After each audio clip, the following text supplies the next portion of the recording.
I got a call recently from a friend who's looking for some tips and tricks on editing and quantizing complex tuplets like a septuplet, or in their case specifically a quintuplet. And that's where you have 5 notes over 4 beats. And it could be kind of an awkward thing to edit within MIDI. But let's go ahead and take a look at some ideas that can make it a bit easier. So if we look at our particular example here, our bass will actually be, we have quarter notes in measures 1, 3, and 4, and an attempt at quintuplet in measure 2. So let's listen to it.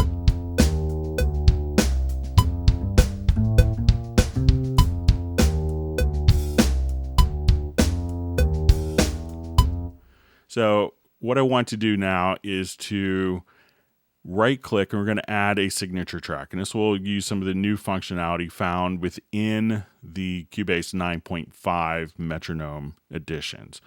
So we're going to add our signature track. And once we have a signature track, our current time signature is in 4/4. And that means we have 4 divisions and 4 beats.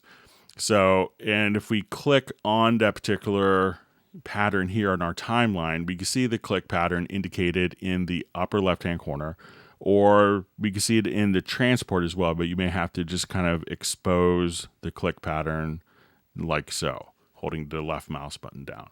So what I want to do is measure 2 is where I have the quintuplets. So I'm going to just come here, select the second measure, the click pattern, and then I'm going to click with the mouse in the click pattern editor, and we see the number of clicks. We're going to set that to 5. I'm going to select just that particular measure with my range tool. So I'm going to grab my range tool, select that, and I'm going to hit the letter P, like Paul, and that sets the left and right locators.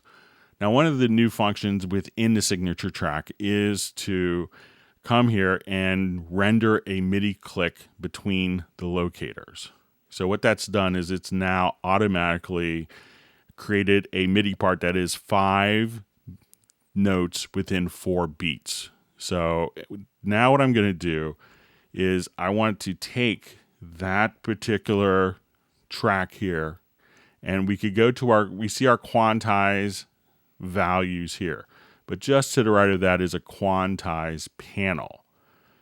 And what I want to do is just drag this quintuplet feel. But before I do that, let's just name it. So I'm going to name the track. So if I name the track, and I think it's Control on Windows or Command on Mac, and then hit Enter. When I named this particular track, I drag it in here. Now I have a quintuplet pattern. And if I wanted to do this for like my maximum move for a measure, I'm just going to set this value here to 4/4. So what I want to do is we're going to listen to our phrase again. I could select my attempted quintuplet. And now, since this is our quantize preset that we see indicated here in the editor, within the particular project window, and within the quantize panel, I hit Q, and we'll watch these notes just immediately shift like so. And if I want to do kind of the same thing for, let's say, my drums, I can come right over here, select my kick drums,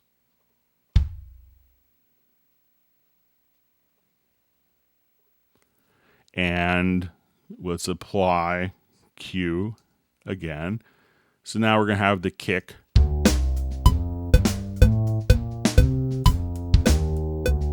quantized to quintuplets just that easily. Now, once we're in the MIDI editors, we can also do some other things, because we could base the actual grid. So when we wanted to come here, we could use the quantize setting of our quintuplets to the grid, or we could adapt to zoom. So here with adapt to zoom, I can see quarter notes. If I zoom in more, we can see eighth notes, 16th notes. But if I wanted to see quintuplets on my grid, at this point, I could just go to my settings here, and for our grid, we could use our quantize values. And now we could clearly see where the quintuplets are laid out for. So we see that this grid may not work exactly for the particular quarter notes, but for this, we could just switch it directly over here. Now you could also just use the metronome click pattern as the level for grid line emphasis on the project window as well. So what else is handy is coming here to different nudging modes. So again, once I have this set to use quantize, we could pull up different nudging modes. You may have to just right click and to open up your nudge palette. But now that I have selected it to use quantize, and my quantize is based on that quintuplet, at this point I could nudge by quintuplets. I could adjust the beginning, have more beginning, less beginning, all based upon different quintuplet values for my grid.